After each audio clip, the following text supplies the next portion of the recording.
Көнөчөк кийген түлкү.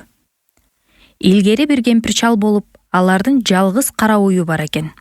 Уюн саап, сүтүн ичип, каймагын каттама кылып жеп күн көрүшчү. Кемпир табакка жыйнаган каймагын тактанын алдына койчу. Муну бир шум түлкү байкап калып, күн алыс келип жеп кетчү болду. Кемпир аны мышыктан көрдү да, каймакты оозу тар көнөчөккө салды. Күндөрдүн биринде түлкү кемпир чалдын үйүнө дагы келди. Каймак табакта эмес, көнөчөктө экен. Түкөң жан талашып жатып көнөчөккө башын салып, каймакты жеп салды. Анан башын кайра чыгармакчы болду эле, бирок болбоду. Куткарар эмес. Түлкүнүн айласы кетти да, "Көнөчөк аке, эми тамашаңды кой. Ушунчалык убара кылганың да жетишет.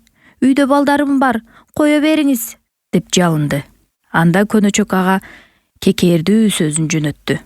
"Кайран түлкүм, келип жатат күлкүм. Сени конокко чакырдым беле. Эми кое бер дебе. Каймак жейм деп үйгө киресиң. Анын таттуу экенин да билесиң. Мен бир аз тамаша кылсам, үйгө барайын, балдарым бар деп чебелектейсиң. Жок, сен үйүңө барбайсың. Экинчи көнөчөккө башыңды да салбайсың." Түлкүнүн күйбөгөн жери күл болду.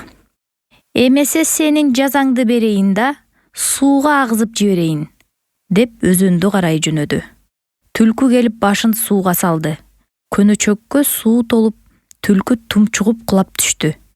Куу түлкү дал ушинтип өлгөн экен.